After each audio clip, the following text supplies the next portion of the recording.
At T-Mobile, our critical mission is providing unparalleled 5G coverage for when connectivity is mission critical. Introducing T-Priority, America's best 5G network experience for first responders, even in times of congestion. More capacity, faster speeds, better coverage. T-Priority from T-Mobile, built for tomorrow's emergencies, ready today. Discover more at t-priority.com. For qualifying organizations on eligible rate plans, coverage not available in some areas and may be impacted by emergencies. BTW, FYI. Visit Nexplanon.com RN to learn about Nexplanon. It's an gestural implant, 68 milligrams radiopaque. Or ask your HCP IRL. Okay, TTYL.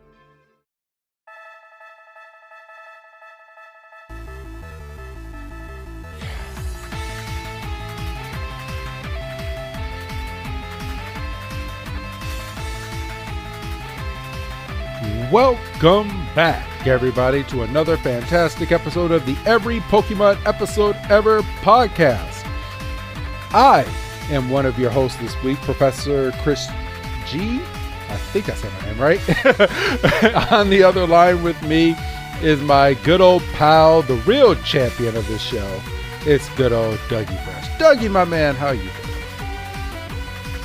You know, it's every once in a while. It's nice to get a little bit of recognition. You know, I mean, I don't ask for it. I don't pat myself on the back. But you know, I mean, I feel like I'm the person that keeps this show together. So I mean, it's nice to hear you say it once in a while.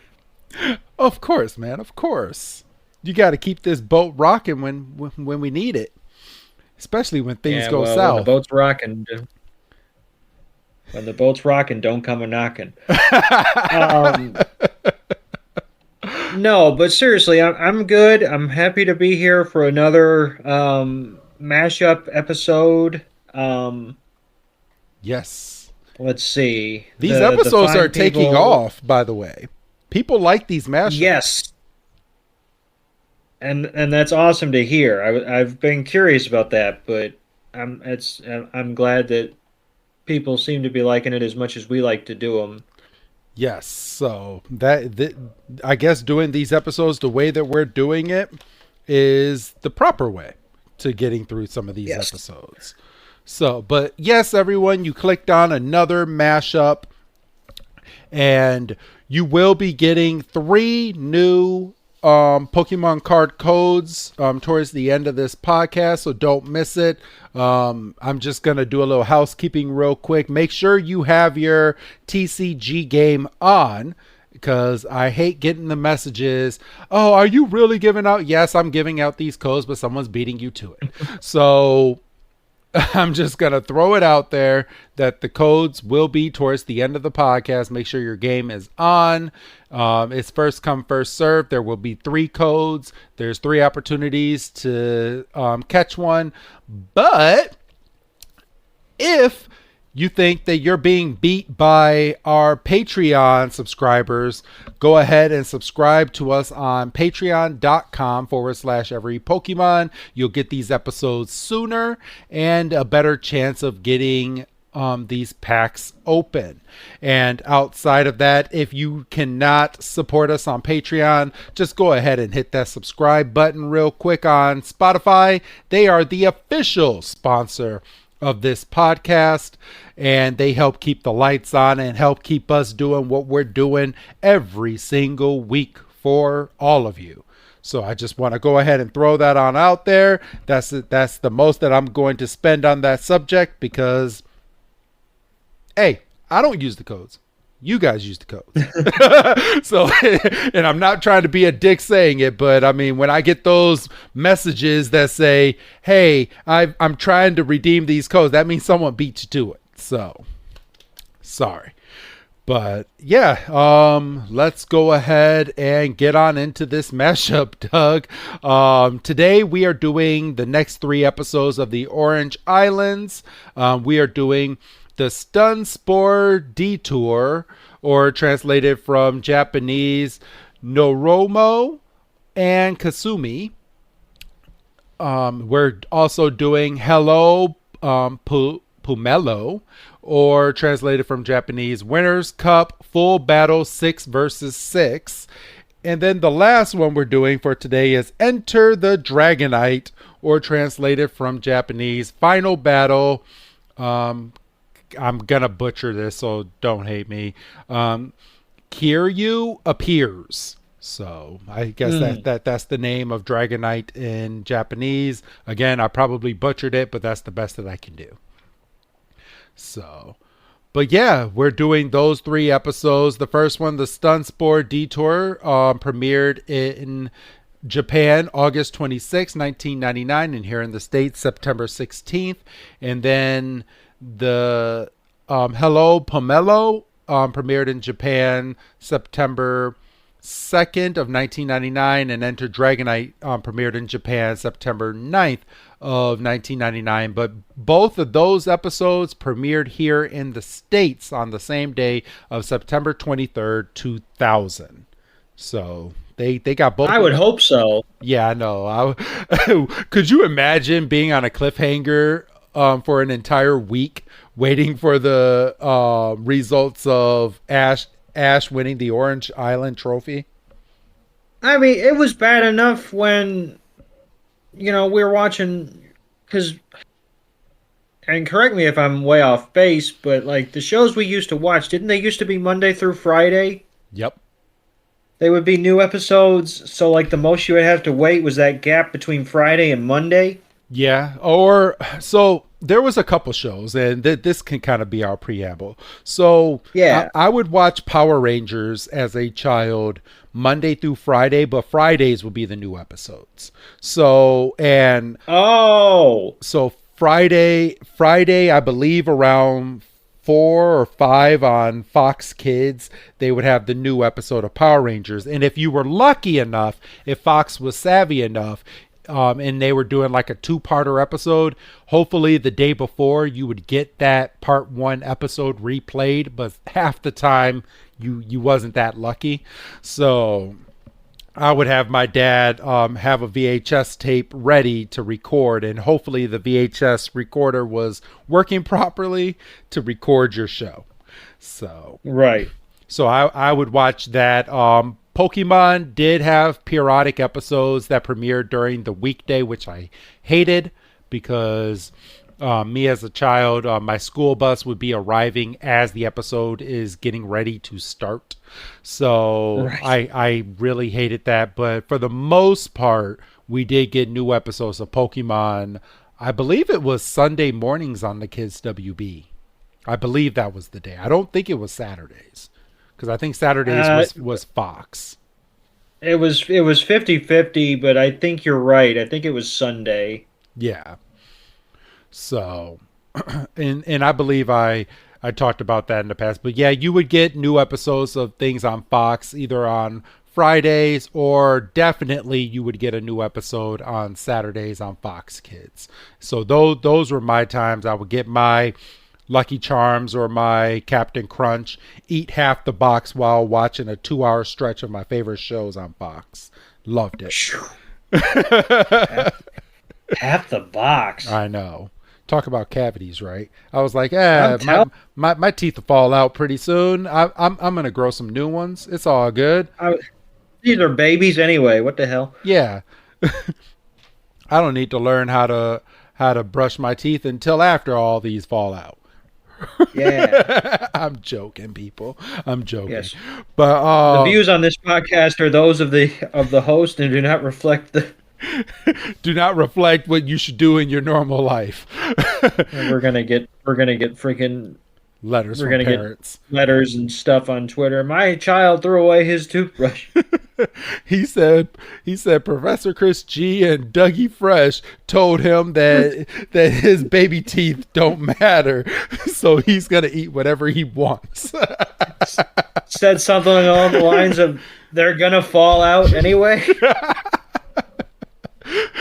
And my message back, I would be like, well, your child should not be listening to this podcast because this podcast is for people 18 years or older recommended. So maybe you should and monitor what your kids are listening to on a normal basis.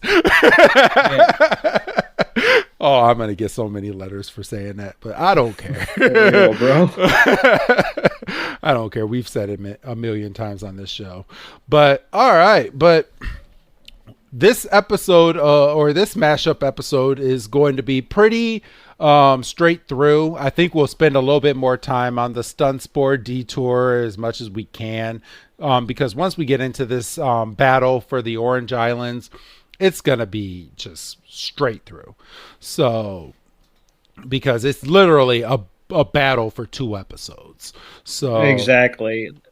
So, but I do have some notes here, some things that I wanted to talk about in regards to each episode, but definitely in the Spore episode, even though it was kind of a filler episode, like why was Misty diving into the damn water in her regular clothes when she has like bikinis and stuff in her backpack? But I don't know. We'll get into that when we get into this episode. Can't be too sexy with these shows now. Apparently not. I mean, we won't be able to show the episode because James got boobs.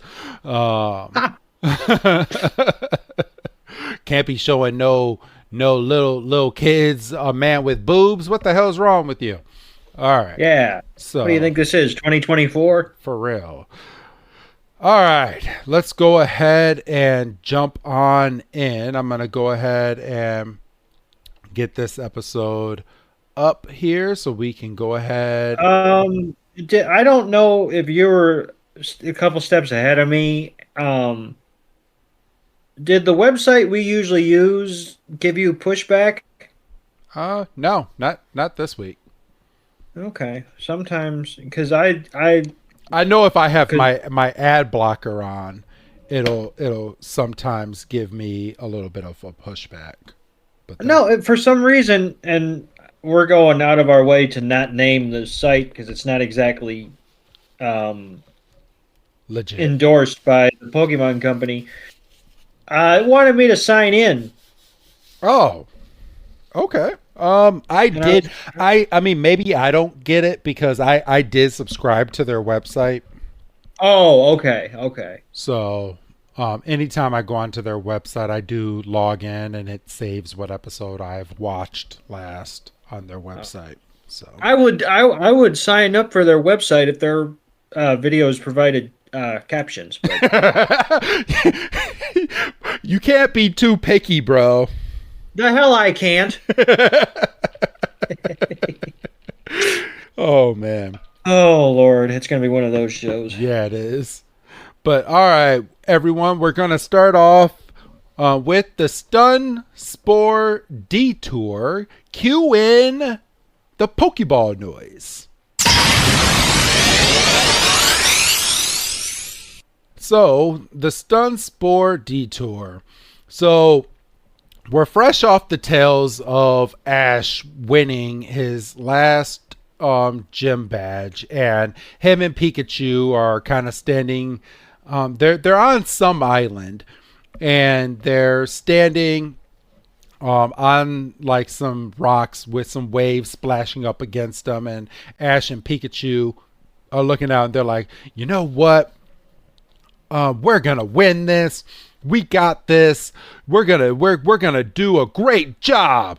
And you just see the water just splash up and just freaking drench our heroes as they're sitting there, and Pikachu and Ash are hyping each other up because why the hell not? They deserve it. I think yeah. if me and you were to go around and get these badges in real life and win these Pokemon battles, I think me and you would do the same thing. We're like, yeah, we got it. We effing got it. We're going to do it. Yeah, let's do this. Right, Doug? Oh, if we were running around winning battles, catching Pokemon, you wouldn't be able to shut us up. Bro, if I could, there's going to come a time one day where someone's going to think of how to capture animals into a spear-like ball, and it's just gonna fuck everything up. I don't know if I want to think about that. I don't know if I want to, because Because you're leaning more towards Power World than Pokemon. No, I don't want them to be able to capture me in the ball. I'm just saying. Oh. Yeah, I don't know. No, I'm talking about just capturing like animals, like figuring out an algorithm to freaking do it. I see. We're really on a hot streak, Pikachu. We're so hot, we're on fire!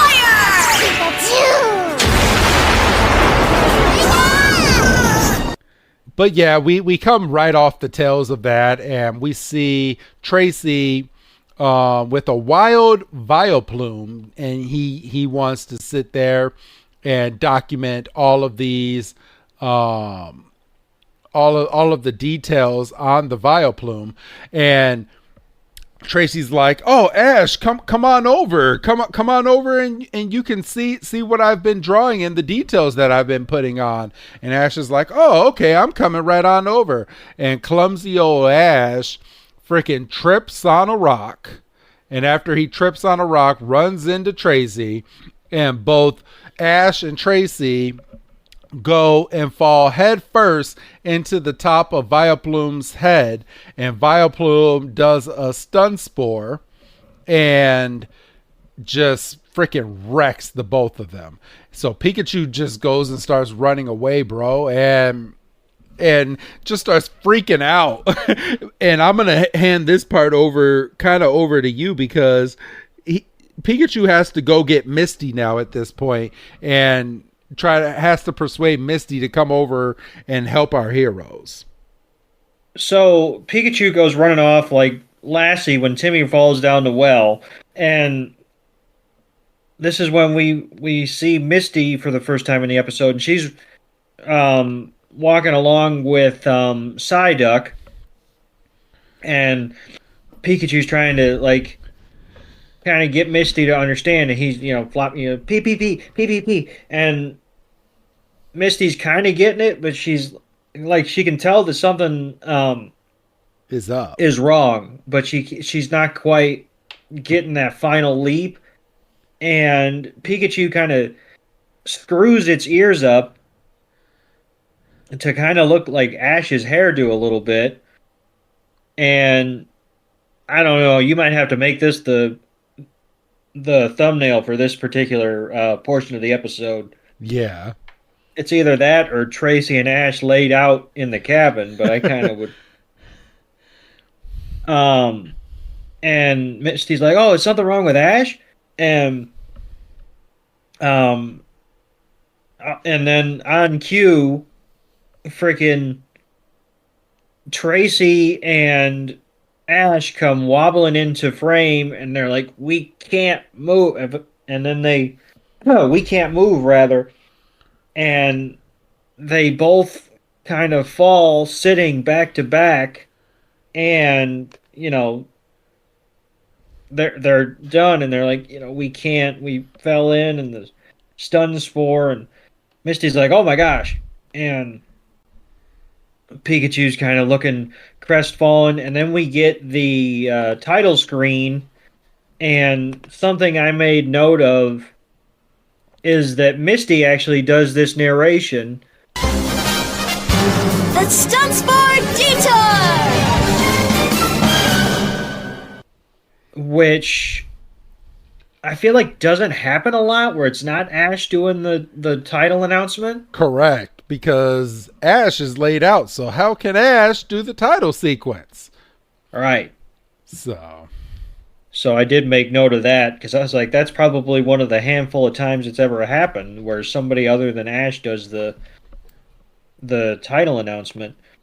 So it's at this point that our heroes are kind of laid out. Tracy and Ash are laid out in a cabin, and Misty's trying to find some antidotes. She's like, "Oh, there has to be some around here somewhere. There has to be some." And it's at this point that Tracy's like, "I don't think we have any, but check the Pokédex and see if there's a cure for this." And of course, Misty goes and she's checking the Pokédex and she's typing in whatever she needs to type in. An effective sunspore antidote can be made by boiling the leaves of the salveo weed. I wonder where I find that. Salveo weed is found on clear lake bottoms wherever Vileplume live. Poliwag are also found in the vicinity of this plant. Poliwag? Find it, Misty. Go find that salveo weed. Don't worry, Tracy. I'll find it no matter what. Let's go, Togepi. Pikachu, you better stay here and take care of Ash and Tracy while we're gone. And I just want to point out just something very cute and off topic here. Like during this scene, Togepi has learned a new dance, and Togepi during this scene is just full blown just twirling and doing some type of ballet during this scene, and it's just so cute the way that Togepi's doing it. Just not a care in the world, just doing its little jig. Yes. So she tells Pikachu to take care of Ash and Tracy while her and Togepi go out to go and find this salveo weed. And then we also end up finding out in this time frame that good old Jessie was messing around and she got stun spored as well. And it's now up to Meowth and James to go out and find some salveo weed to help cure her as well. Because if there's one odd bunch, there's a second odd bunch. Right, Doug? And we find out that Meowth and James have been looking for an apple. And we come back to another cabin. So apparently this island is just lousy with random cabins all over the place. And she's like, well, when I roll over from my fever dream, I want to be able to look at something with as bright of skin as I have, because she's like, oh, this stun spore poisoning is messing up my skin, turning me red. And Meowth's kind of mad. He's like, did you really send us out there for a freaking apple just because, you're so vain and you're delirious with your fever? And Jessie kind of snaps and she's like, I'm sick, leave me alone. And like she uses up like all her energy for like 5 minutes because she goes back down. And then we get description of what she was doing when she fell into the Vileplume in the first place, and they're kind of James and Meowth are kind of like, well, I guess it's up to us. And then we cut back to Misty and Togepi, and Misty's standing in the water in this lake, and she's rooting for the salveo weed. Wait, hold on real quick. I just want to show how like dumb Jessie was of how she fell into this damn Vileplume. She was literally skipping through some flowers. Just skipping through. I mean, and maybe this is not dumb, but she was skipping through and she literally jumps straight into the air. Like these flowers are going to brace her fall anyway, but she jumps up in like a diving form as if she's gonna do like a perfect dive and dive straight into Vileplume's head. Right into Vileplume. Like, what? I'm just throwing that out there. Couldn't make it up if you wanted to. I know, for real. But okay, you can continue, brother.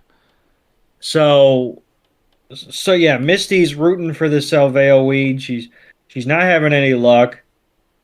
She's looking around and she's looking back at Togepi's on the edge of this water, just laughing, dancing, having a gay old time. Pikachu is doting over Ash and Tracy, adjusting Ash's damp cloth and just looking all sorts of concerned. And then we cut back to James and Meowth, and they're also on the hunt for Salveo weeds. But Meowth has procured them some disguises because in Meowth's mind, if Team Rocket's just out here, out in the open, they're going to be sitting ducks for whoever. Yes. So they don't want to get caught doing nothing but trying to find this damn cure. So they've got like identical outfits. They've got like, I would say, some capri style pants and like a green tinted shirt. And they're trying to look like cats, it looks like. They're trying to... Okay, see, I didn't catch that. See, so I'm glad. Because I was like, they're supposed to be doing something. And Meowth... And that's doubly stupid on Meowth's part, because Meowth literally is a cat. So all Meowth would have to do is not talk. Yes. And just be a Pokemon, but I didn't... Okay, see, I didn't catch that. It looks like... that. At least that's what it looked like to me. It looked like they're walking around just trying to be cats, and... I don't. James is sitting there talking about we look like clowns, and they kind of do with the especially with the little buttons across their noses. Yeah. And so they're looking for the Salveo weed as well, and all of a sudden they hear some rustling in the water, and they hear a Poliwag, and when this Poliwag jumps out of the water, we see that it has a little bit of Salveo weed on its tail. And it's just a little baby Poliwag, so it's just happy to see people. It looks like was just born, doesn't it? Like it literally looks like a baby, like straight up baby. Like, and I mean, maybe our baby radar is a little skewed because, as we know, Ash's Lapras is technically a baby, and you wouldn't know it by looking at it. No. So, James's first thought was, well, let's get it. So he throws out his Victory Bell, and obviously we know the hitch with James's Victory Bell is that it wants to get James at all times. It just loves James. Don't let it get away! Victory Bell! No, wait! Stop! Don't come after me! Go after that pretty little Poliwag! Claire is practicing her breathing for her upcoming yoga retreat in Bali. Has she ever done yoga before? No. But Claire worked with Empower on her savings and investment strategy. She got good at money, so she can be a little bad. Empower. Invest well, live a little. Join our 19 million customers today at empower.com. Past performance is not indicative of future returns. Investing involves risk. You may lose money. Advisory services are provided for a fee by Empower Advisor Group, LLC, EAG, a registered investment advisor with the Securities and Exchange Commission. Om Namaste. TaxAct knows small business owners can sometimes use a little help with their taxes. That's why TaxAct has Expert Assist, a team of live tax experts ready to answer any questions you may have. Think of them as your own personal sidekick. Not like one of those funny talking animal sidekicks, more like the super smart nerding out on tax code and business casual attire sidekick, but just as helpful and lovable. TaxAct. Let's get them over with. I'll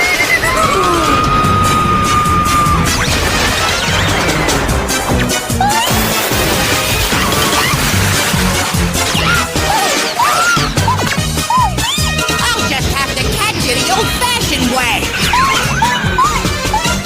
You're not gonna get away from me!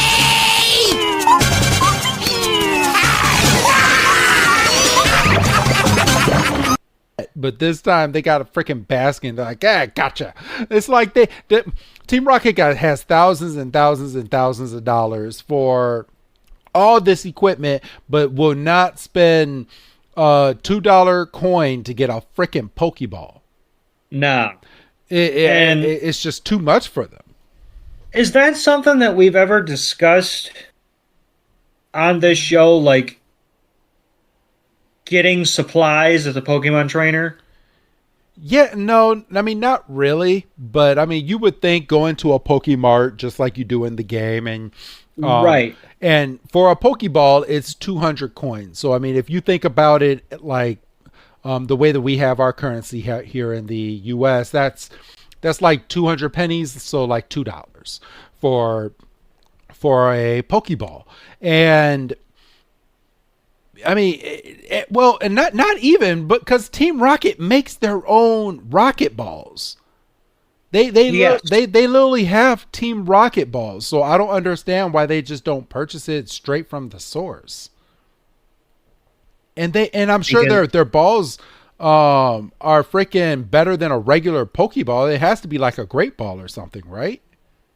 I mean, you would think so, just based on the fact that they go through the hassle of making the manufacturing process in the first place. Yeah. So I don't know. But I don't know. I'm just a small town bird lawyer. So the Poliwag gets away because, of course, the Poliwag gets away because, for goodness sakes, there's still 14 minutes left in the episode. So Misty's walking along with Togepi, and she's like, oh boy, I didn't have too much luck, finding that there Salveo weed. And wouldn't you know it, she comes across the same Poliwag that Team Rocket was chasing. Yes, of course. Because what timing, right? Poliwag runs behind Misty because she's like, oh, maybe she's friend. And Team Rocket pops up on the scene, and they're like, oh, there you are. And Misty's like, I don't think this Poliwag wants to go with you. And Meow's like, oh, it doesn't really have a choice. And Poliwag literally sitting there and shakes his head no. And that's when we get the Who's That Pokemon for this episode, and it's Dragonair. Dragonair. And why? You know what? Hear me out. So we find out the main Pokemon for the Orange Islands is a Dragonite. So I'll give it to them because this week, for this episode is Dragonair. Next episode is Dragonite. Back to back. I mean, and I guess in the second half of the battle episode, I guess it's Electrode. Jesus Christ. So I'll give them a pass on this one because they do go back to back Dragonair, Dragonite. Okay, well, if you're giving them a pass, I won't protest too much. But after the Who's That Pokemon, we get a nice little Pokemon battle, and it's at this point where Victory Bell and Poliwhirl are battling, and a freaking wild Goldeen comes and just plays hacky sack with Victory Bell. No. I have to stop you just because we'll get laters otherwise. That's Misty's Goldeen. Oh, that's her Goldeen. Sorry, people. But Goldeen just starts playing hacky sack. James' face is like, what the hell? He's literally watching his Victory Bell just go up and down, up and down, up and down. And Missy's like, oh, good job, Goldeen. And Goldeen's like, I know. Freaking Poliwag and Togepi are sitting there being cheerleaders. And we have a quick little cut of Meowth saying, why the hell don't you train that Victory Bell? Why can't you train that Victory Bell to battle? It looked like a punching bag out there! It could use some work. Next time, I choose you, Weezing. Misty sends out her Staryu to blow away the smog screen that Weezing is putting out there, and then makes Weezing go blast off into the Netherlands, hopefully back to Misty. And she sends out her Psyduck, and it's at this point Meowth goes in and does a scratch attack on it, and Psyduck is like, well, whatever. And then Meowth goes in and does bite on Psyduck, and Psyduck's headache is getting even worse, and it does a psychic attack, and Meowth's like, oh shit. And Missy's like, oh yeah, my Psyduck knows psychic, and it just sends Meowth barreling into James. They go flying away, and I feel bad because all they're trying to do is get this weed so that they can make Jessie feel better as well. But when they go blasting away, Misty asks Poliwag if it can go down and get Salveo weed, and it's like Poliwag is like, oh, what's Salveo weed? And then she shows it in the Pokédex. It's like, oh, I know what that is. And Poliwag jumps into the water, goes down, grabs some, brings it up in its mouth. And Missy's like, oh, is there a lot more down there? And it's like, yeah. And she's like, all right, perfect. So she sends out her Staryu to go all the way down, and they all swim down. And Misty starts grabbing the Salveo weed at the bottom of the water, and Misty is in her regular well, I guess she didn't bring her backpack or any. Is she wearing her shoes too? Yeah, she is. So yeah, I can't excuse that. I can't excuse it. Yeah, I can't excuse. Yeah, she is. She literally jumped in with her shoes. Yeah, if she would have at least taken her shoes off. You might argue, well, they're outside, it's going to dry out. No, they're but right. No, they're not, because she went fully underwater. Yep, feet underwater. Feet underwater. Like, yeah, and speaking of feet underwater, no breathing apparatus. Nope. Well, I mean, I guess if it's just a pond, I guess you can get down to the bottom without a breathing apparatus. So it is just a little pond. Phooey. Because my uncle has a nice little pond, and we've gone swimming, and I've gone with my cousins, and my cousins have gone all the way down to the bottom without one. So. And got scared shitless too. There's a big ass fucking fish down there that they didn't expect that was all the way down there. And they're like, oh shit. That'll learn you. He's probably listening to this and is like, hey, I didn't tell you to tell the whole world. Well, I didn't give your name yet. But yeah, they go and get all the Salveo weed. They come all the way back up. Misty, unbeknownst to Team Rocket, ends up leaving Team Rocket some Salveo weed because she knows that they were down there trying to find the weed as well. But she starts making her way back, and Pikachu jumps up and looks out the window and is like, oh man, where is Misty? Ash and Tracy are just getting worse, because I'm sure the paralysis is getting even worse between Ash and Tracy.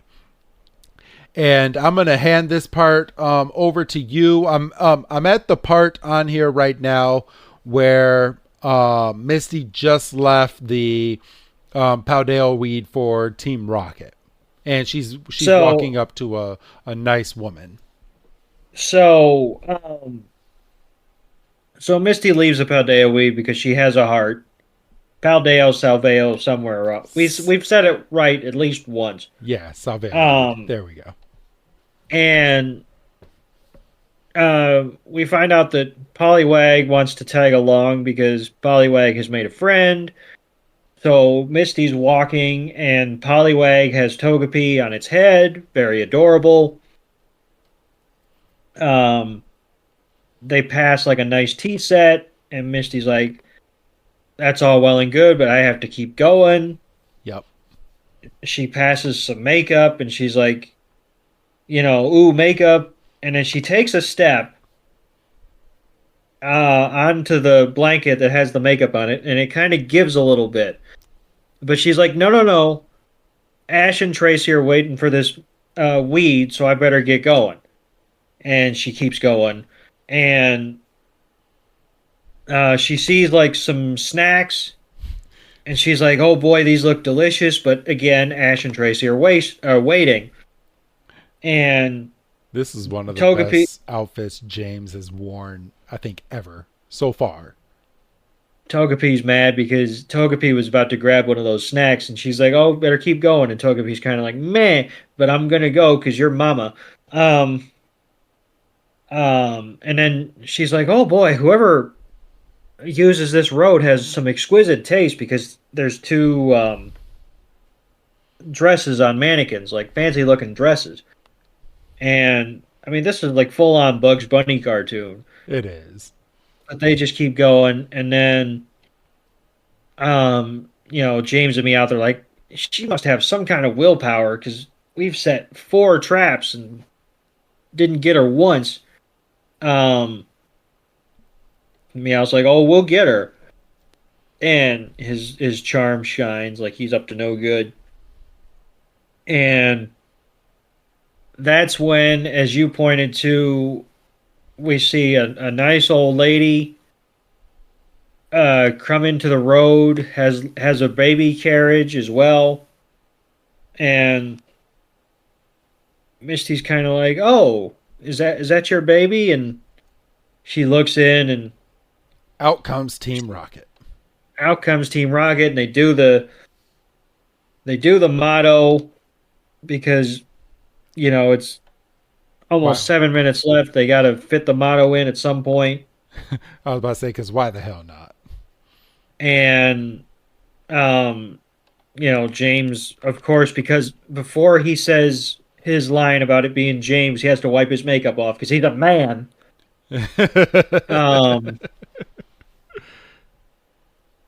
Even though he had an episode where he had boobs, but we're not talking about that. We never saw that. And we never saw that episode. It never happened. And James throws out wheezing. Poliwag steps up and hits him with a double slap, knocks him back into the baby carriage, knocks the baby carriage down a cliff, and the freaking baby carriage does everything except explode. I know. You noticed that too? I was like, why didn't it explode? It would have exploded any other time. I mean, like I said, we're already basically in a Bugs Bunny cartoon. But anyway. So she's like, "Oh, thank you, Poliwag. That was really nice of you." And this is when Team Rocket pops back up. We see that they're beat up, but as we alluded to, we see that Misty has left some weed. And then she's like, they're just trying to help their friend like I'm doing. They're not all bad. James and Meowth are walking back to their cabin. They're crying because they're like, "Oh, that twerp has a heart of gold. The other twerps are lucky to have a friend like her." And Misty comes around the corner. Pikachu's like, "Oh my God, you made it." And they go in and they boil the Salveo weed. Misty hands Ash and Tracy some steaming mugs of tea, and she's like, "Be careful, it's very hot." And Ash is like, "I knew I could count on you." And then, we cut over to Team Rocket's cabin, and Jessie's basically pacing because she's impatient. She's like, I need this. I need the Salveo. I need you guys to boil it. Come on. And Meow's sitting there like, "No shit." And we do a quick time wipe, and we see that Jessie's feeling 100% better. We cut to James and Meowth, and they're kind of hesitant because obviously Misty was gracious enough to leave some, weed for them because she knew that they were in a similar predicament. But obviously, Jessie's just in charged up mode, and she's just, she's in battle mode. And then we cut back to our hero's cabin, and Tracy and Ash are feeling a heck of a lot better. And without even a second's warning, all of a sudden Arbok just comes crashing through the cabin. Just blah. Yeah. and they're ducking, and they're like, what the heck was that? And Jesse's like, I bet you're not too hot to battle, huh? And Ash is like, I'll show you. And he's putting his freaking gloves on because he can't battle without his gloves. And Arbok's sending Poison Sting, and Pikachu's using Quick Attack to dodge, and Jesse's out there going, get him, get him, get him. And then she looks back, and we see that James and Meowth are hiding behind a rock, talking about, we don't want to mess up your flow. And James is like, I wonder if we can hide under this rock. And Pikachu jumps up and does a Thunderbolt, knocks Arbok right back into Jesse. So Jesse's getting the electricity, and Jesse takes a hard thump, and she's like, I wonder if that Salveo weed cures Thunder Shock as well. And I just want to point out, too, that during this whole charade, Meowth and James, they don't want to do anything because Misty just helped them. So they're not helping Jesse out at all. No. But long story short, there's only like a couple seconds left in this episode. Pikachu does its Thunder Shock and fries Arbok. I think what you really need, Jesse, is something that'll cure a terminal case of ingratitude. Thanks again. We're blasting off again. They keep getting weirder. It looks like everybody recovered from the stun spore. Yeah. Vika, Vika! And Jesse, James, and Meowth are like, well, we hope you learned your lesson. I'm basically telling her that Ash and Tracy sit here and they thank Poliwag for their help. And Ash is like, well, we got to get going. And they end up just leaving the island on the back of Lapras because they are now on their way to the next island where Ash will battle for the Orange Island Cup. So, and Misty has a pure Ash Ketchum moment because it's just kind of mutually agreed that Poliwag's going to come along with them. And the narrator makes mention of, everybody leaves the island healthy, and Misty has a new Pokemon. We don't see her catch it. Yeah, we don't even see like the ceremonial, hey, you want to come with us? And she throws the Pokeball in the air. Just nothing. Just it's assumed. And then you're like, well, maybe that didn't stick. But then it's not these next two, but there's a battle, and I'm not spoiling anything. I'm just going a little bit ahead to prove my point. There's like a battle sequence in the Viva Las Lapras episode, and Misty just has Poliwag. Yep. So just chilling there. Just chilling, just on, But yeah, that was the episode. Filler is all get out, in my opinion. Yes. 1000% filler. So, all right, everyone. So that was that episode, and we're going to kind of just jump straight on into the next one, which is Halliday presents in the red corner, the undisputed, undefeated Weed Whacker Guy, champion of hurling grass and pollen everywhere. And in the blue corner, the challenger, extra strength Halliday. Eye drops that work all day to prevent the release of histamines that cause itchy allergy eyes. And the winner by knockout is Halliday. Halliday, bring it on. Children's Dimetapp knows the sick day struggle is real. But it doesn't have to be. When sickness strikes, Children's Dimetapp works safely and quickly to relieve cough and other cold symptoms. And your kiddos won't run from its yuck-free sweet grape flavor. Trusted by parents for over 50 years. Children's Dimetapp, your stress-less sick day solution. Use as directed. Hello, Pummelo!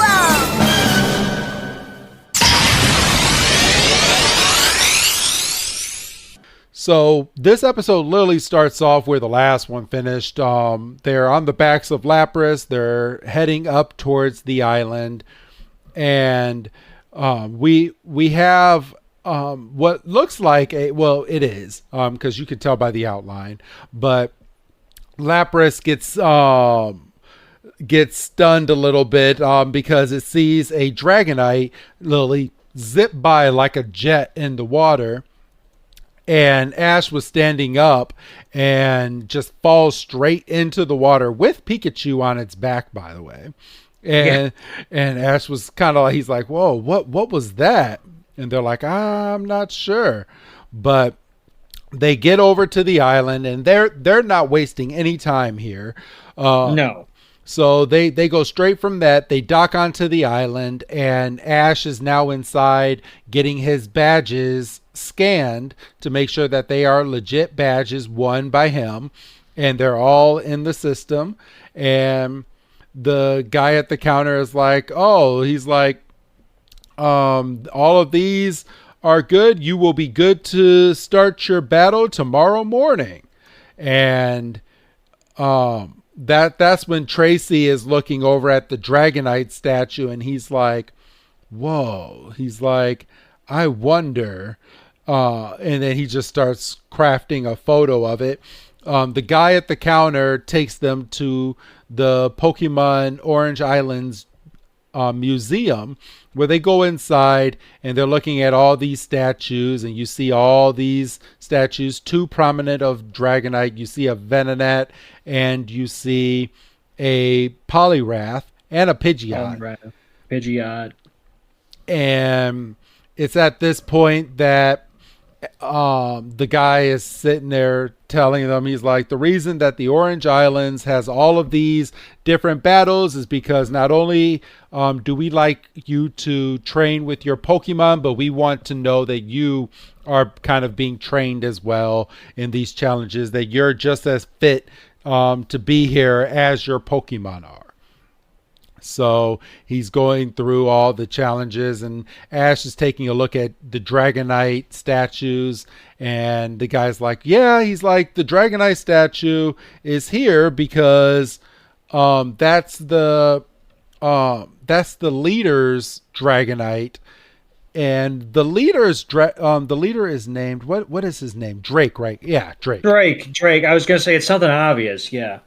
So he's like, that's Drake's main Pokemon, and that is the reason that Drake is undefeated over here on this island. So you do see photos of other people, but ever since Drake became the leader of the Orange Islands championships, he has not been defeated yet. Right. So, and the museum that they're at, I should note, it's called the Palace of Victory, and it's a hall of fame of everyone that's ever stepped foot and won the championship. So I'm going to hand this part over to you, my brother, so you can get a piece of the pie here. And we cut over, and we actually get to meet Drake for the first time. And he's kind of standing in the stadium talking about how, he's just waiting for the next worthy challenger, and how he wishes that someone would push him to the limit. And then this is when we see his Dragonite enter the picture, and he's like, what did you find? And then we just all of a sudden randomly cut, and we see that Team Rocket is just kind of hanging out, trying to be menacing. Yeah. Like, this is probably the most obvious Team Rocket's ever been. Like, And Dragonite is at full power. Dragonite's not even weak yet, and they're going in there. This is just stupid. No, Dragonite, I mean, he's just been getting his like daily laps in or whatever. And so Team Rocket gets their motto in, and maybe this was a tactic by the show, because they're like, look, this is basically one long episode, this one and the next one. Yes. So why don't we introduce Team Rocket, early? I mean, for goodness sakes, it's like 4 minutes into the episode. So we can kind of establish that they're going to be, if not a threat, they're going to at least be a presence for the entire episode. Which, otherwise... the foreshadowing was real. Well, right. So Team Rocket does their motto, and obviously Drake isn't phased, because why would he be? And they're like, oh, we're going to take your Dragonite. And Drake's like, that's not going to happen. And what does he have Dragonite use? I think it was Hyper Beam, wasn't it? He's like Hyper Beam, and like freaking this Drake's Dragonite's Hyper Beam fills up the entire stadium. That it did. And they literally get blown out of the stadium. And from Team Rocket getting blasted off again, we hear Ash, because they're in the Pokemon Center, we hear Ash say, come on out, everybody. And we see them doing their attacks, and Pikachu's using Thunder, Charizard's using Flamethrower, Squirtle's using Water Gun.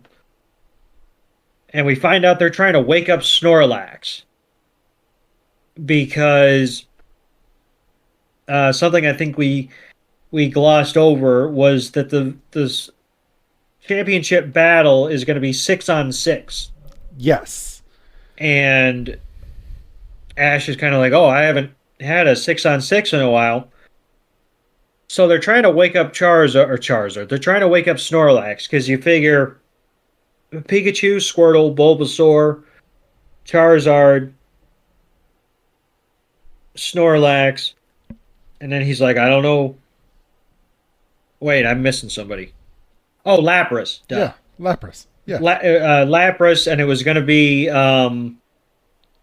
Snorlax, but they can't wake him up, and he's like trying to get Nurse Joy's attention, and Nurse Joy's like, well, when did Snorlax eat last? And they said just a few hours ago. And she's like, well, that's no good. Snorlax is going to be out for like a week. And they're like, what am I supposed to do? I got a battle tomorrow. And so he gets on the horn to Oak's lab. And he's like, how am I supposed to know what Pokemon to choose to replace Snorlax if I don't know what Pokemon Drake has? And Professor Oak's kind of going down the list. Well, you could pick Kingler. Its huge claw won a crushing victory for you at the Pokemon League. Then there's Muck, the amazing bulk that wilted Bellsprout, if I recall correctly. Or you might choose Tauros, the snorting, stomping, stampeding wild bull type. So, which one is it going to be?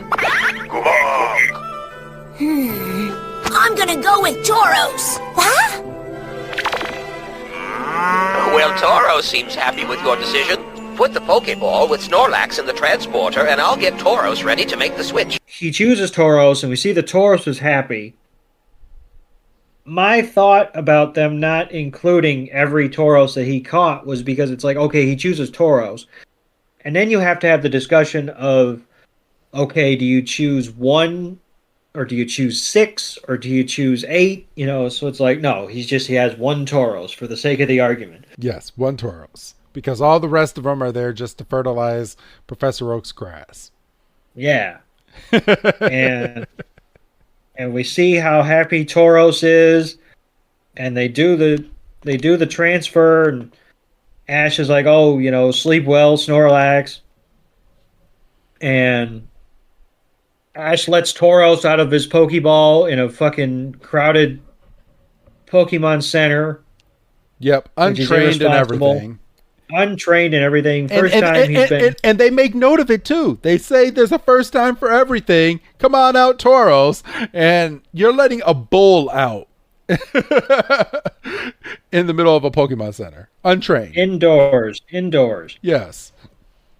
So we then have a quick cut to sunset, and we see Team Rocket is bound and determined to get back and find that Drake and find that Dragonite.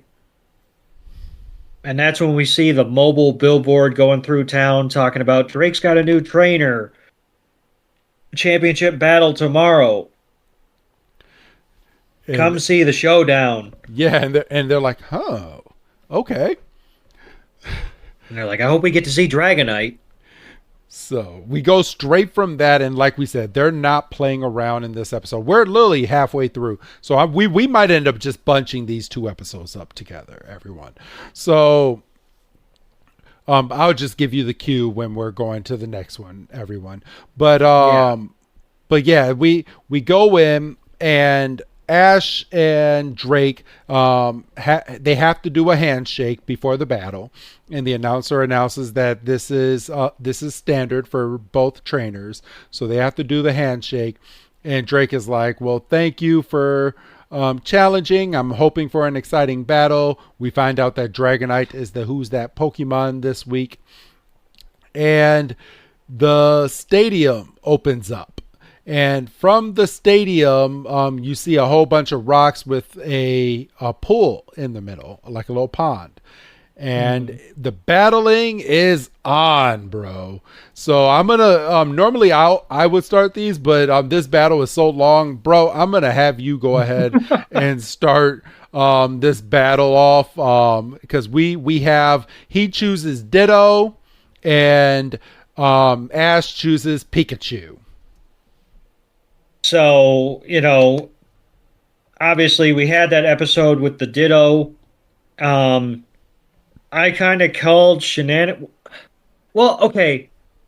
I went through, and I know we're just barely starting the battle, and I'm already detouring the conversation. But no, you're good. What's up? I made note of this. So, the episode with Ditto, right, and the magician. Yes. His thing was his Ditto didn't do faces. Correct. Right? Like he would do like a Machamp, and it would be the Machamp's body, but it would be Ditto's eyes and shit. Yes, correct. And I realized probably halfway through next episode, so not here, not when Ditto was relevant, but not until later. I was like, oh, you idiot. That was probably just that magician's problem. Like, every other Ditto can do the whole... And I was like, okay. Yes. And I was like, wasn't that the whole hitch with Ditto? And then I was like, I bet you it was just that one Ditto. And then I went back and I went on to Bulbapedia, and they were like, yeah, this Ditto can't do... I was like, oh, so this Ditto couldn't do faces. But, okay. But the other one could. Like, I literally, had a whole episode's worth. I was like... Why was Drake's Ditto perfectly fine and nothing was said about the face? I was so mad. So, Pikachu, leads off for Ash, and they both do dueling thunder attacks. Let's go, Pikachu! Use your thunder!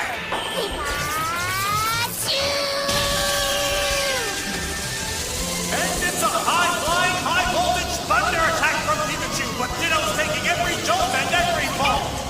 Despite the super shock, Ditto's still standing strong. Ditto, thunder attack back!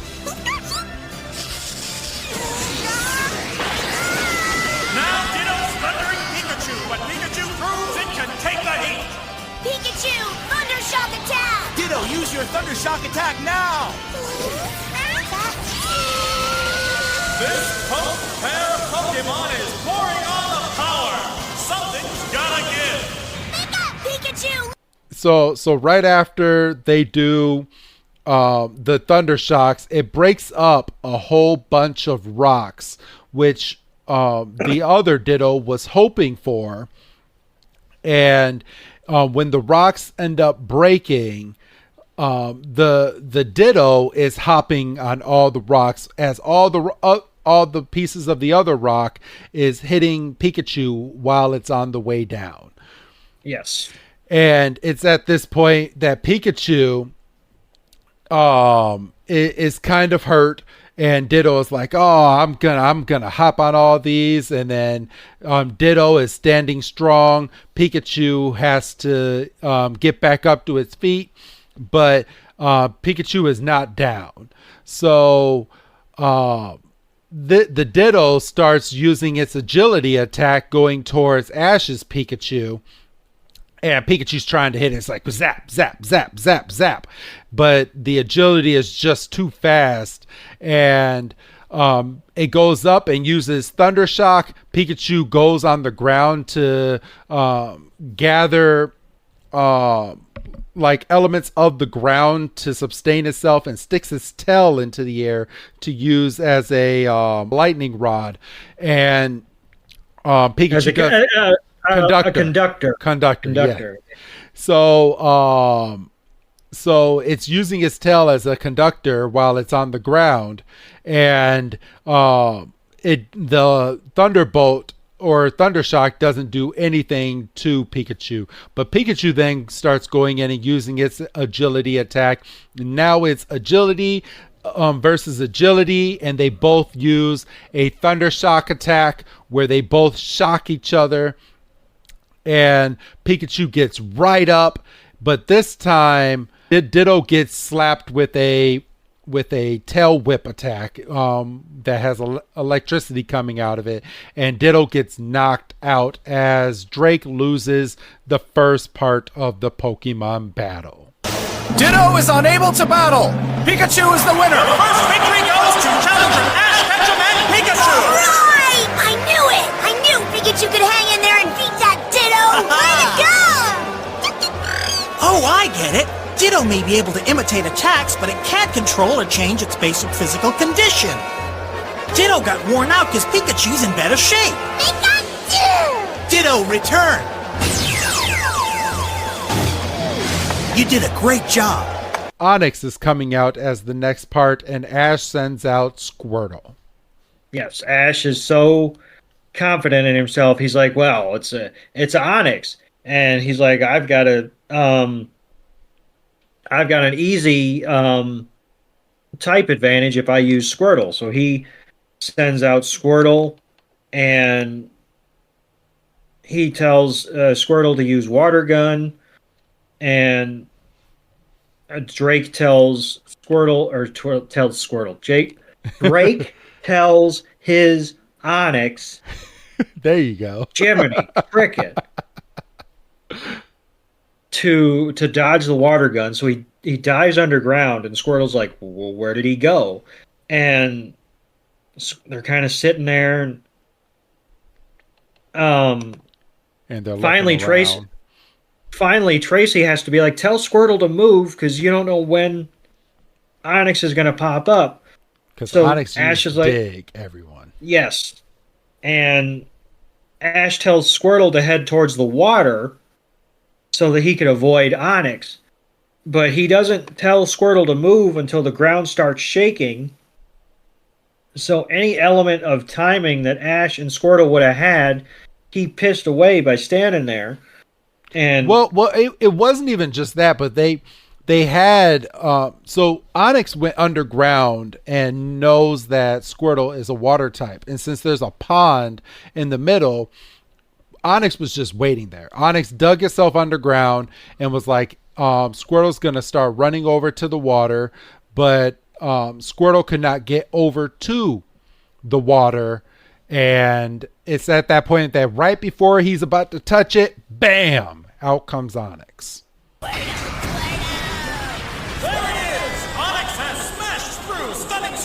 sending it flying. Squirtle, get to that pool before Onyx attacks. Onyx, bind Squirtle now. Water gun now. Onyx is putting the squeeze on Squirtle. Squirtle's squirming, but it can't seem to use its water gun attack. Ash tells Squirtle to use water gun, which was stupid. Because the poor fella can't move. And then he's like, "Oh, withdraw." And Squirtle goes into his shell, and Drake's like, but that's not going to do anything. And Ash is like, "Oh yeah, watch this." And he says, "Hydro pump." And freaking the hydro pump comes out of the shell, and it's a direct hit to Onyx. And Drake's like, "Oh my gosh." And it's a big scramble, and then Squirtle starts spinning in the hydro pump, and he's telling Onyx to hold on, and then Ash tells Squirtle to just go in and use water gun at this point to finish Onyx off. And he hits him with a skull bash, which I wouldn't think would work. Well, when you're weak against the water, he was just weak against the water gun attack. So I mean, the skull bash was just the tipping point. Just exactly. Just the icing on the cake, so to speak. Yeah. So we find out that Onyx is unable to battle, so Ash is up 2-0.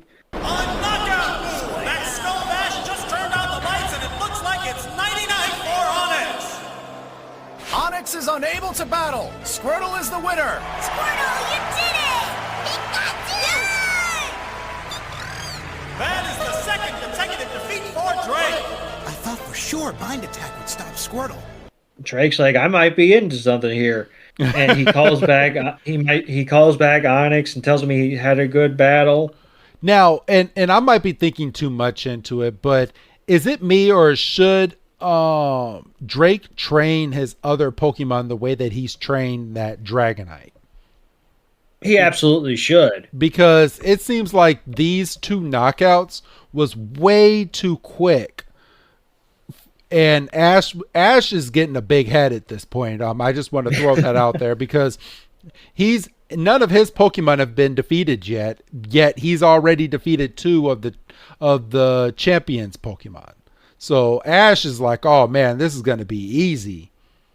So, and Drake's got a good team. I mean, obviously, Ditto can be versatile, and Onyx, if nothing else, Onyx is big. And then we see that he throws out his next Pokemon, which is a Gengar. Now, we don't know if he caught a wild Gengar or if he evolved it from a Ghastly. So there's a potential that he could have trained up a Ghastly, which would imply some leveling up and stuff. But, and this might be a discussion for, as we're wrapping up, but I mean, since we're here, I think you hit on it. Because obviously Dragonite is the focal point. Yes. For goodness sakes, Dragonite's Pokeball is on Drake's necklace. But my thing, I have a problem with this next part. Because when he sends out that Gengar, why did Ash send out Tauros? Beginner's luck. But out of all the Pokemon that he has, why Tauros? He doesn't know why he even picked him in the first place. Because I'm just sitting here and I'm like, what? Wait. What? Whoa! Why? Why are you sending out Tauros? Me and my wife was watching this earlier today, and of course these type of episodes my wife was kind of into, but even she's like, wait a minute, wait. Why? And I was like, I don't know, babe. I was like, because it's Ash. And yeah, it's Ash. So Can I take over this part, bro? Oh, by all means, go ahead. Okay, so he sends out his Tauros, and his Tauros starts using Thrash on the floor, which sends a big wave into the ground, and it goes straight through the pond, and it's going towards Gengar. And Drake tells Gengar to kind of jump into the air at this point, and Tauros is looking up, and then Tauros is like, I'm going to prove myself worthy during this battle. And it's at this point that that Gengar starts using its Confuse Ray, which ends up confusing the mess out of Tauros, and Tauros starts hurting itself in confusion, which I'm so glad they put this in the anime, because I was in the video game, all you get is your Pokemon hurt itself in confusion. Like, but how does it hurt itself in confusion? Well, this Tauros literally started taking its head and bashing it into rocks, which is not healthy. No. So, I don't care who you are. So Ash calls back his damn Tauros, and he's like, all right. He's like, so who am I going to send out? I'm going to send out Lapras, which, okay. At least it's better than Tauros that he sent out. And Lapras goes out there, and Lapras is using its water gun on Gengar, and Gengar doesn't like that too much because it's actually hitting it.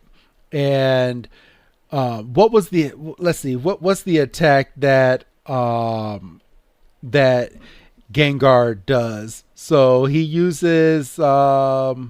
Nightshade. I was going to say it's not Shadow Ball.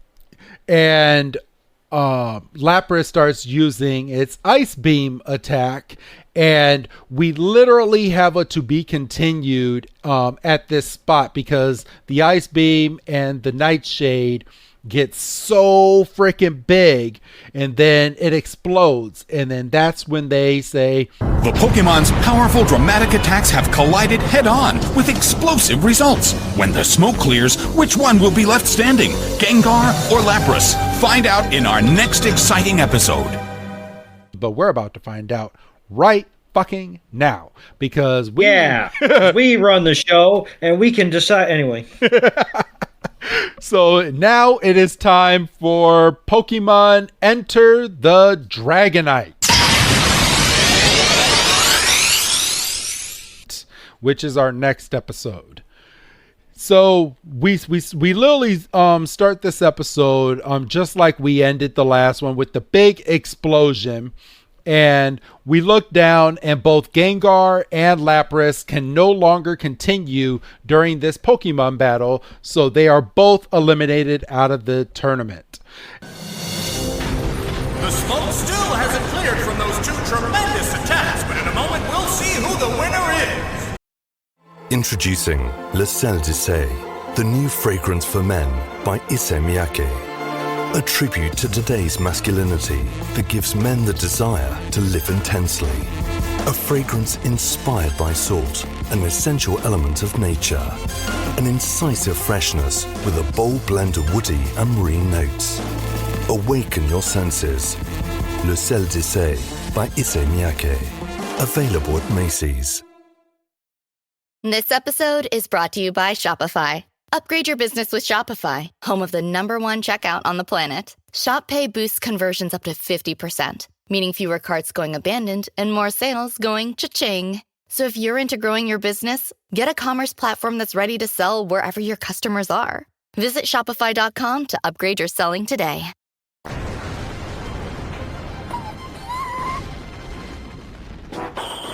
Lapras! Gengar! Both are unable to battle! What a shocker! Both Pokemon are out of this competition! Lapras, return!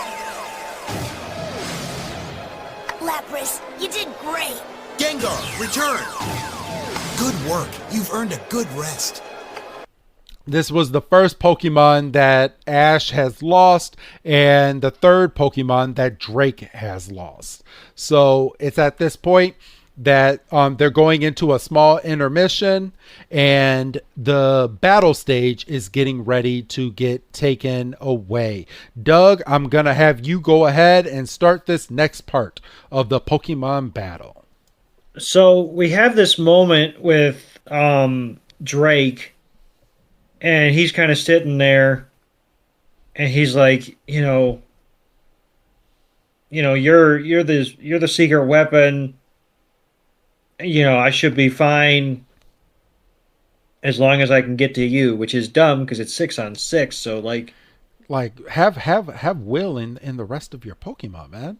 Yeah, you're kind of talking shit on. It's like, oh well, these other 5, these can be cannon fodder, but as long as I can get to you and take out a couple along the way, I should be fine. Like, no faith in the rest of your squad, I see. Yeah, for real. And we see Ash is trying to keep himself limber, and we see Team Rocket is in the stands, and they're like, oh, this kid's not too bad. James is like, yeah, this is entertaining, and she's like, are you seriously rooting for him?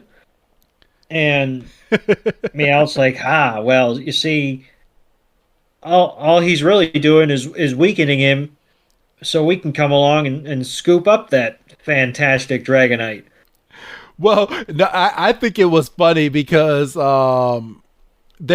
James is sitting here because at this point James wants to get up and go in and start interfering in this match, and they're like, wait, no, sit down, we're actually enjoying this.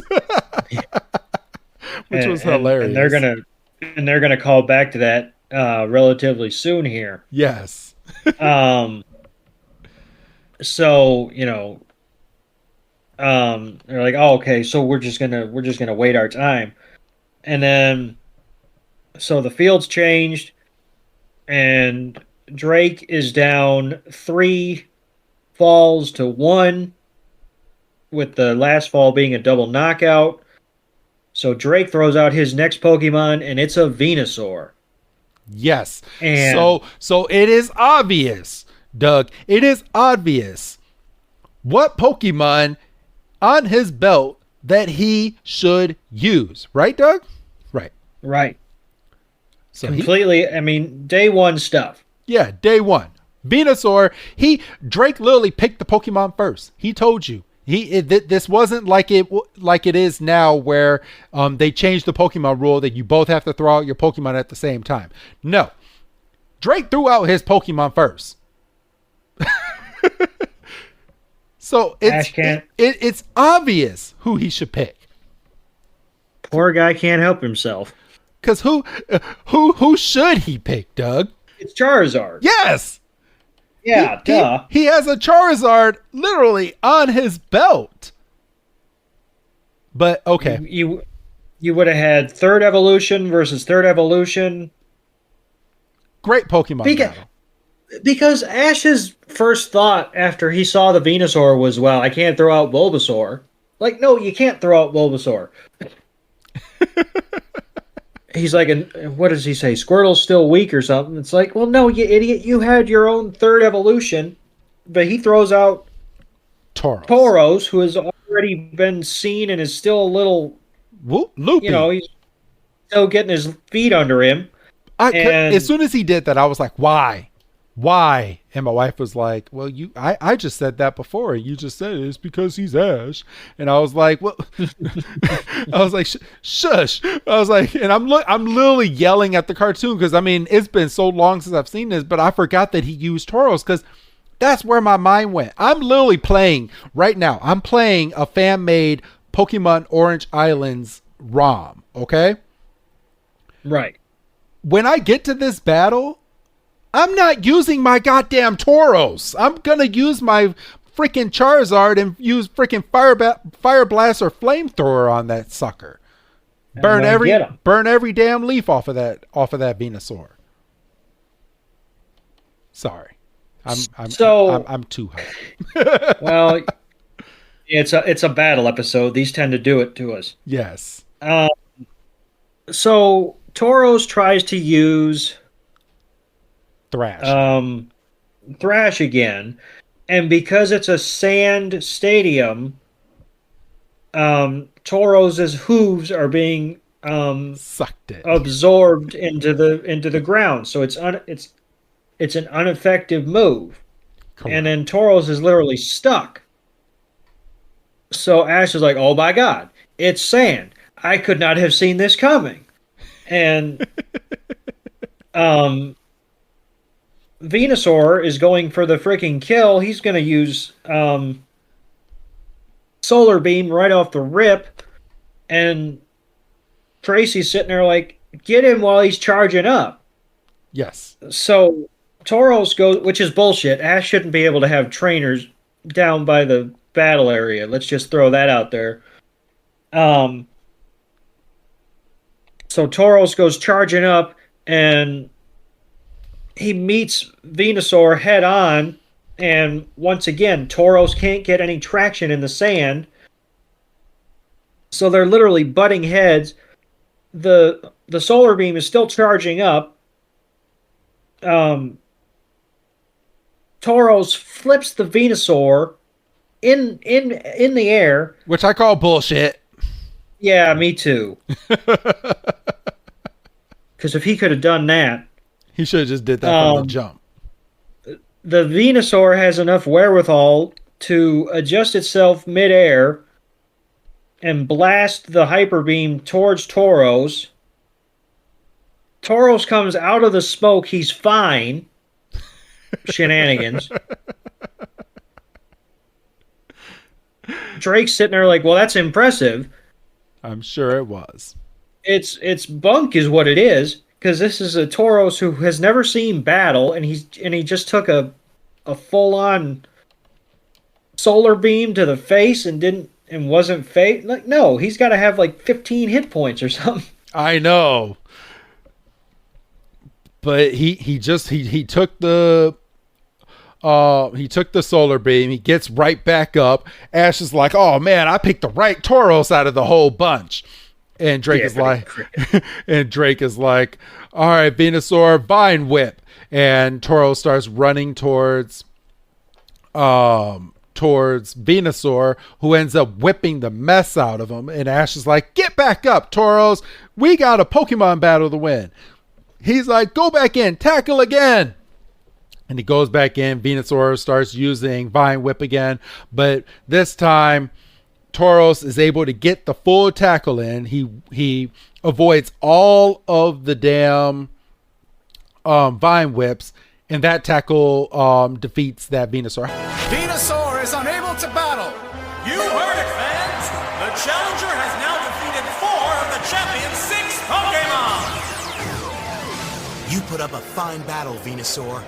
Now I choose Electabuzz. How weak is that goddamn Venusaur? How weak is that Venusaur? That Venusaur must have just evolved. He must have, dude. Because there ain't no way, right? Ain't no way. No way. So Venusaur is now done. So that is now 4 of Drake's 6 Pokemon that are out, and Ash has only lost his Lapras. Just throwing that out there. And even in losing his Lapras, he eliminated the Gengar, so it was for the greater good. Yeah. So Drake's 5th Pokemon is an Electabuzz.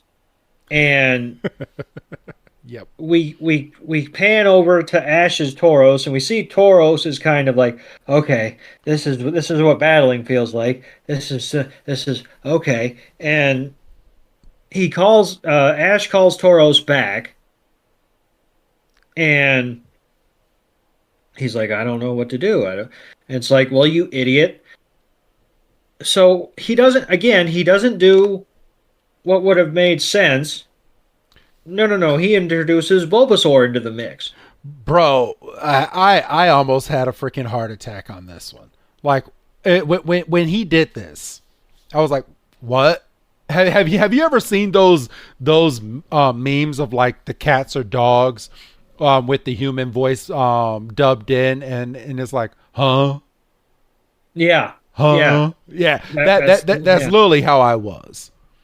I was looking right at it. Like, what?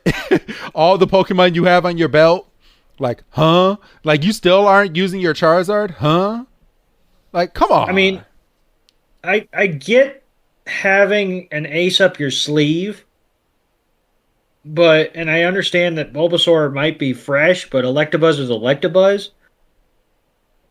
Yep. So Electabuzz tries an attack.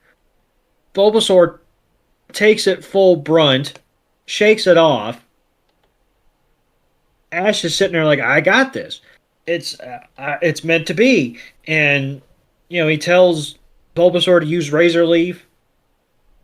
Friggin' Electabuzz is pissed off. Bulbasaur goes in for a tackle. Electabuzz takes the tackle and hits him with an electric punch.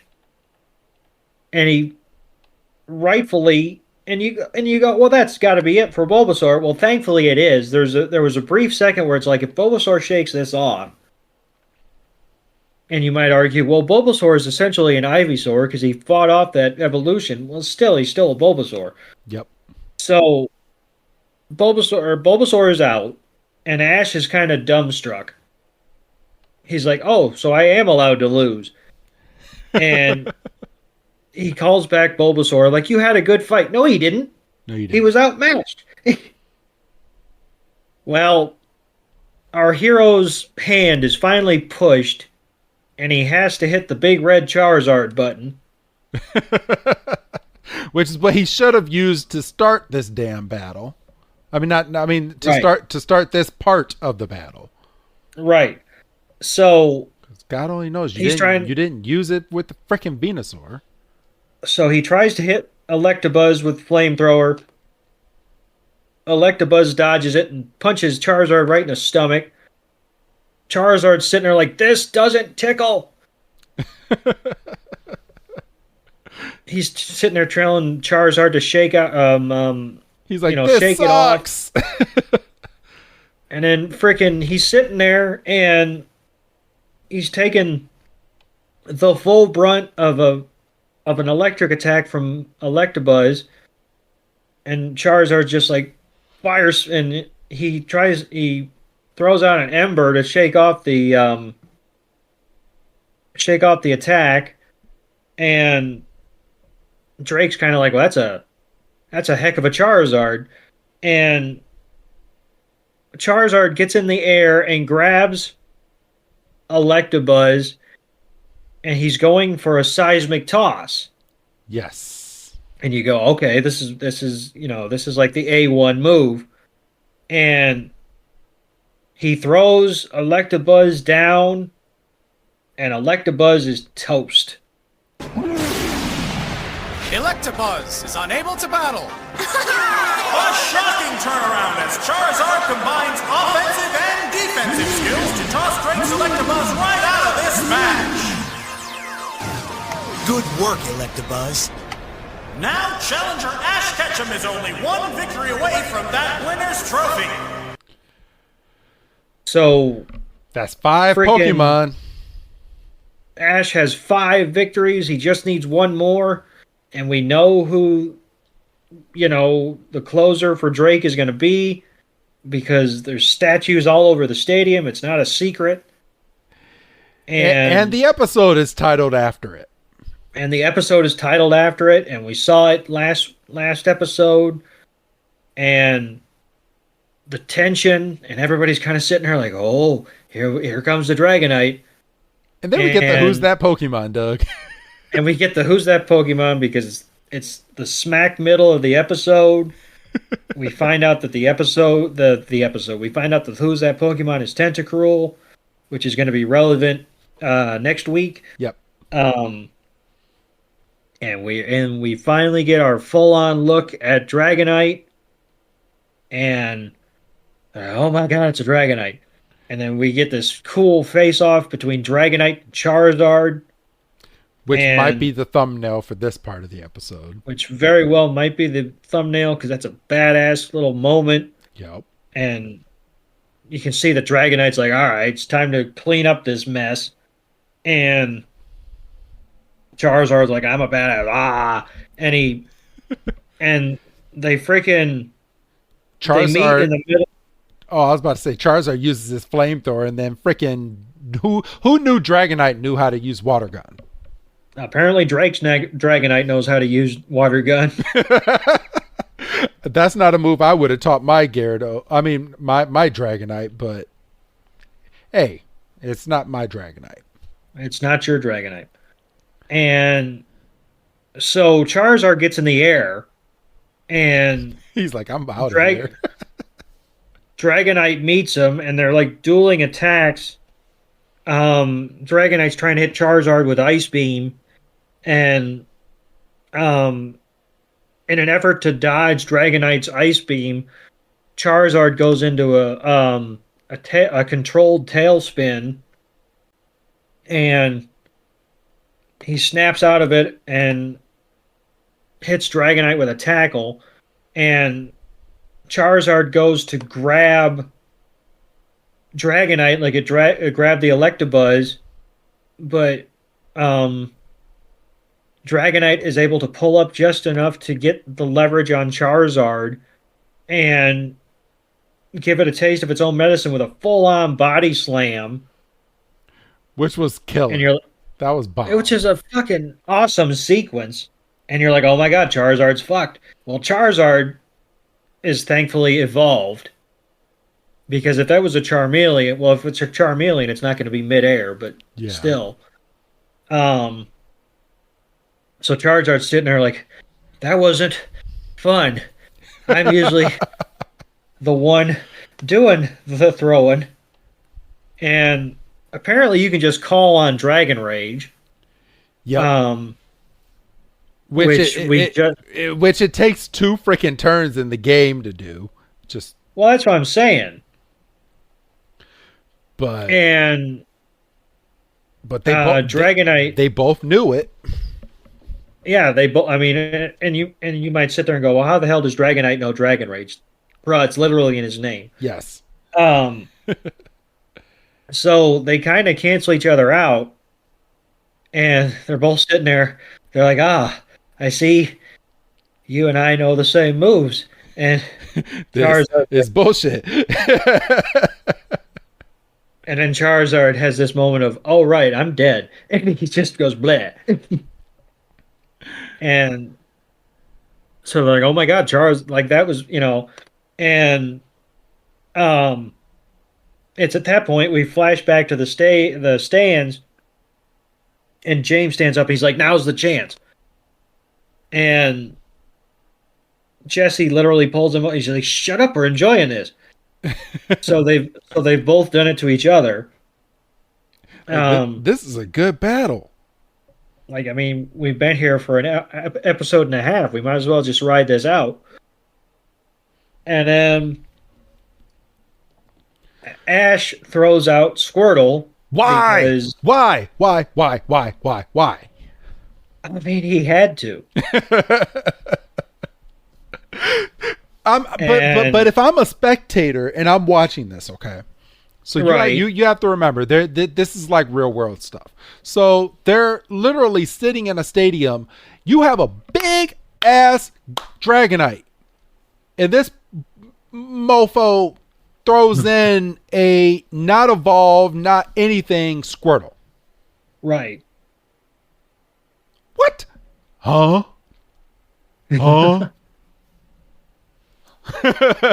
That's what I'm doing. But Squirtle gets in there, and as soon as Squirtle gets in, Squirtle's out. Because he tries, what's he try? Hydro Pump, and Dragonite's like, yeah, I'm not messing around with that. Yeah. So as soon as that happens, he tries to use Hydro Pump. Dragonite goes in and freaking hits Squirtle with its tail and is like, get your non-evolved ass out of here. Boom. And Dragonite's like, oh, I'm still out of breath. But Squirtle's out. So Ash literally only has Pikachu and Tauros left in this Pokemon battle. And it's at this point Team Rocket's like, okay, This is our shot. And James like, well, I thought we were watching. And Jesse's like, come on. And she just starts dragging him. And Ash sends out Tauros again. Team Rocket comes in and puts, I'm going to go through this like real quick because this was nothing. Team Rocket comes in, interferes in the battle, and they throw a big old net over Dragonite. Drake looks at Dragonite and literally says the words, you know what to do. So he goes up there and goes and flies straight through the Team Rocket balloon, making the balloon go pop. And as soon as it goes pop, that's Team Rocket, and they are now out of the Pokemon episode. That was it. They waited all that time, and they interfered for like 5 seconds. Yes, and that was it. Literally, that was it. That's it. That's it for them. There's like 6 minutes left in the episode, or 7 minutes left in the episode, and Ash sends his Tauros in, and Tauros does a decent. I mean, Tauros has fought 3 Pokemon at this point during this thing, and so he put up a decent fight against this Dragonite for as short that it was, but Dragonite goes straight into the air. Ash tells his Tauros to run and then stop, and then once Tauros stops, Dragonite goes down, and he tells Tauros to stand his ground. Now, I want to know how Dragonite got to be like this. Okay, so he swooped down, and he's head first. But the way that Tauros caught him is on his back. Well, you see, a lot can happen in that cloud of smoke. I guess. But he caught Dragonite on its back and then flings up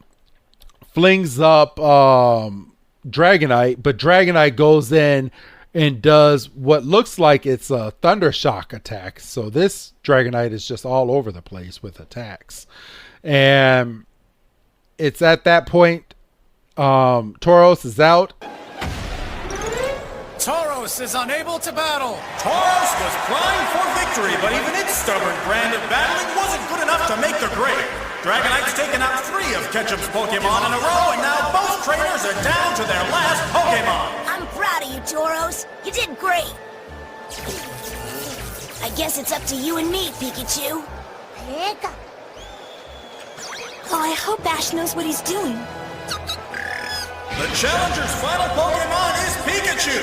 Has it recharged its batteries after that battle with Ditto, or is it running too low on power to defeat Dragonite? You know, it's mono and mono, and there's freaking 5 minutes left in the episode, and Dragonite's been through it, and Pikachu's been standing there watching how Dragonite battles, and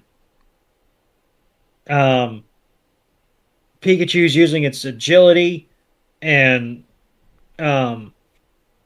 Dragonite swings its tail, and it's a direct hit, and Pikachu's like, ah, and he lands flat on his back, and he shakes it off. Yep. He's like, that hurt. And friggin' Dragonite's powering up a Hyper Beam, and he fires the Hyper Beam, and we're sitting there, and we're like, well, this is it for old Pikachu. And Pikachu uses, right before the beam hits, you see Pikachu get on its back, and kind of sit on its tail like a spring. And we're like, oh my god, Pikachu's fucked. And then Pikachu comes springing out of the smoke, and he's like, I'm alive. And I'm like, oh my god, Pikachu's alive. And Drake is like dumbfounded. He's like, how in the world is my Dragonite not defeating this little tiny puny Pikachu? And we literally we flash back to Pikachu using its tail, and we see that Dragonite is like, he's in the deep water. He is winded as fuck. Yes. And Pikachu lands on Dragonite's head, and he won't let go. And Dragonite's like, "Get off of my head!" And he's like freaking. He's like rubbing his own face in the dirt, trying to get Pikachu off. And Pikachu's like holding on to Dragonite's antenna ears. What are we calling those? I'm gonna say his antennas. And he's like holding on for dear life, and Dragonite's like, "Get off of my ear!" And he starts hitting his head on the ground to try to get Pikachu off of him, bro. And Pikachu summons up all his strength and uses a Thunder Shock, and Dragonite's sitting there like, ah. And Pikachu's like, "I'm giving it all I got." And friggin' Dragonite flings Pikachu off, and we're like, "Oh my god." And then Dragonite's like, "This is bullshit. And you little rat." And they're huffing and puffing. And Pikachu's like, "What do you got?" And Dragonite's like, "I don't know. What do you got?" And then boom. And then much like Charizard earlier in the battle, Dragonite just has enough and gives up and faints. And Drake is like, "Oh no." They call the battle for Pikachu and Ash. Dragonite is unable to battle. The winner of this competition is Ash Ketchum. The challenger wins the match. The challenger wins the match. The challenger wins the match. They all did it.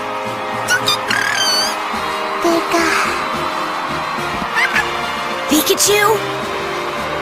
Pikachu, you're the best! Pikachu. Dragonite, return. I'm very proud of you. Ash Ketchum has beaten the undefeated Orange Crew champion, earning himself a place of honor in the Orange League Hall of Fame and the coveted winner's trophy.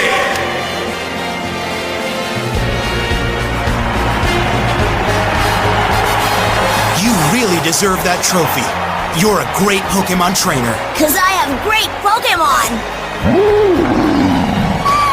We see all of Ash's Pokemon on the winner's stand, and he gets a little, kind of a puny trophy for all that work. I mean, yes and no, but then we have like a little flash into the Pokemon Hall of Fame. And it is a little bit of a small trophy, but we see that all of his Pokemon took a nice little photo, and they have a cement block where every single Pokemon put its little stamp on footprint. Yep, paw print, whatever.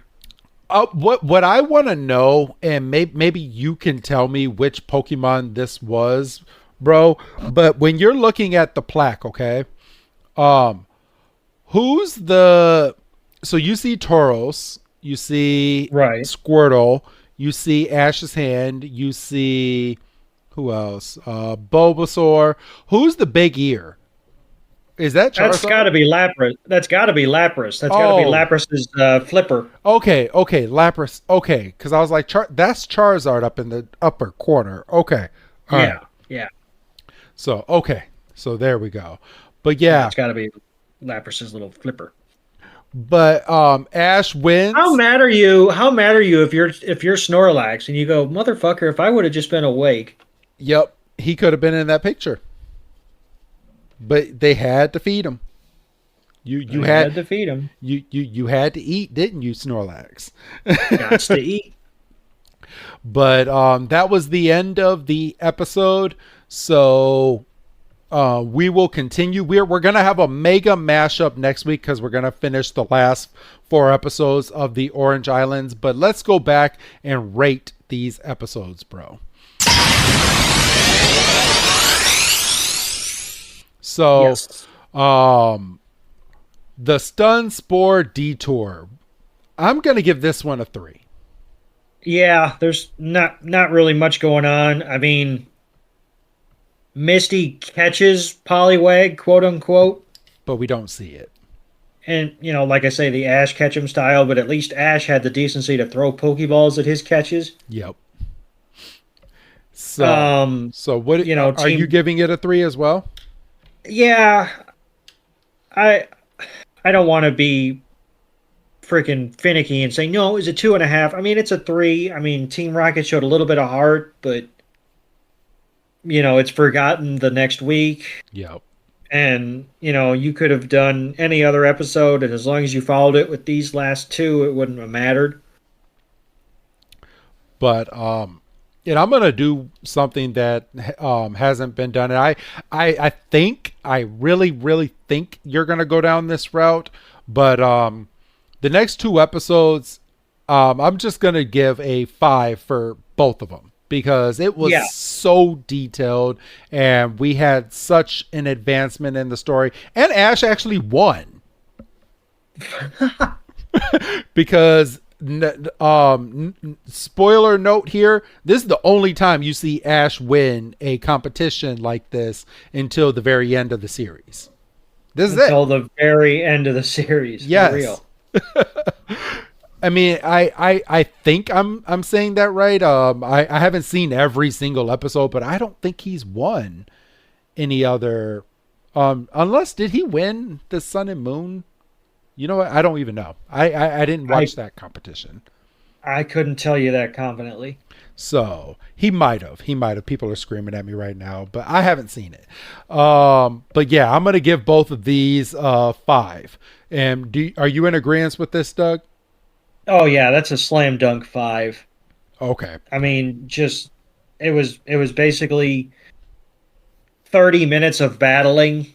Like if you discount the first 10 minutes of episode hello Pummelo. If you discount the beginning of that episode, it's basically wall to wall battling. Yep. And I mean, you can't get any better than that. So, all right. Well, I'm not going to forget for you people. Some of you people are listening to this episode, so you can get Pokemon codes. And this week, I have 3 Paldean Fate codes for you. So here are your codes. MT6HZ26DPRKQC. Second one, MTZ D9LND7VWTQ.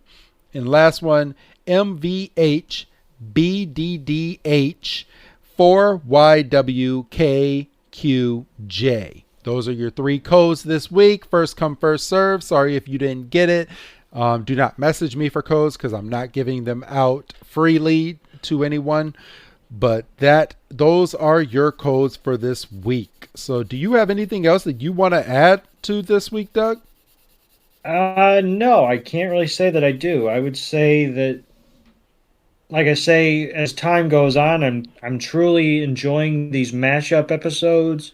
Absolutely. So easy to get. I mean, obviously we got a little bit of a bonus this week because our last 2 were basically one long episode. Yep. But I mean, when we're able to keep the good flow going for a couple episodes, I think it benefits us as content creators and it benefits you, the listeners. So we're all about that. So, all right. Now a little bit of housekeeping here. This is the last time you're going to hear me say it for this episode. But go ahead and hit that subscribe button on Spotify, everybody. They are the official sponsor of our podcast. And if you do have the money to be able to help support us here, go to patreon.com/every Pokemon and subscribe there. And you can get our shows ad free. And you can get these Pokemon codes in advance. And you'll be able to listen to these episodes before they air on the free feed. So a lot of perks there. Sometimes you'll get extra episodes, or if I'm feeling generous, if we have a backlog, sometimes you'll get 2 episodes in a week. Sometimes that does happen. So go over to patreon.com/every Pokemon and you can get all of those perks, everybody. But outside of that, Doug, I think we're done this week. I believe you are correct. So, all right. So go ahead and say your goodbye, Doug. Goodbye, Doug. And this is Professor Chris G telling all of you that we'll be back for a Mega Mashup next week, and we get the returning of Gary. Everyone loves Gary. So we'll see you next week, and have a good night.